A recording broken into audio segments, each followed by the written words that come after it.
ओम शांति। साकार मुरली से स्टोरी। देवी कैरेक्टर। राजेश बहुत बड़ा बिजनेसमैन था, लेकिन जितना बड़ा बिजनेसमैन था उतना ही ज़्यादा अहंकार भी था। बुरी बुरी आदतें लग गई थी। इस बात से राजेश की माँ को बड़ी चिंता रहती थी। हमेशा राजेश को समझाती थी, लेकिन वो माँ की बातों को सुना अनसुना कर देता था। ऑफिस में भी उसका व्यवहार अच्छा नहीं था। ऐसे ही समय गुजरता गया। राजेश तो वैसा का वैसा ही था।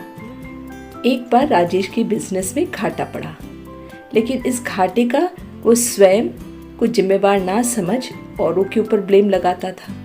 सभी अनुभव करते हैं कि इतना होने के बाद भी इसे जरा भी एहसास नहीं है कि इसकी बुरी आदतों के कारण ही ये सब कुछ हुआ है, लेकिन कोई भी उसका सामना नहीं कर पाता था, जिसकी वजह से कारोबार दिन प्रतिदिन और ही नीचे जाता गया।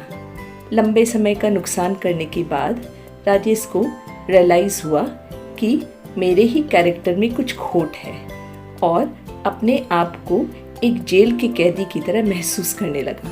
ज़्यादा सोचने के कारण अब वह बीमार भी रहने लगा। एक दिन डॉक्टर उसका चेकअप कर रहे थे, तो डॉक्टर ने उसके चेहरे को पढ़ लिया और कहा कि तुम कोई गहन चिंता में हो। डॉक्टर ने राजेश से कहा, तुम्हें पता है, दे अभिमान आसुरी कैरेक्टर है, उसे बदल देवी कैरेक्टर धारण करो। परमपिता परमात्मा बाबा आया है हम बच्चों को जेल से छुड़ाने के लिए ही अभिमानी बनने का पुरुषार्थ करना है। किसी की निंदा नहीं करनी है। फायदा नुकसान और इज्जत को ध्यान में रखकर क्रिमिनल आइज को ख़त्म करना है। बाप जो सुनाते हैं वह एक कान से सुन दूसरे से निकालना नहीं है। राजेश अपनी स्थिति को सुधारने लगा। वह ईश्वर मत द्वारा त्रिकालदर्शी की सीट पर सेट होकर हर कर्म करने वाली शक्तिशाली आत्मा बन गया। राजेश को पता था कि कर्म में अनेक बातें तो आनी ही हैं, चाहे स्वयं द्वारा, चाहे औरों द्वारा, चाहे माया और प्रकृति द्वारा।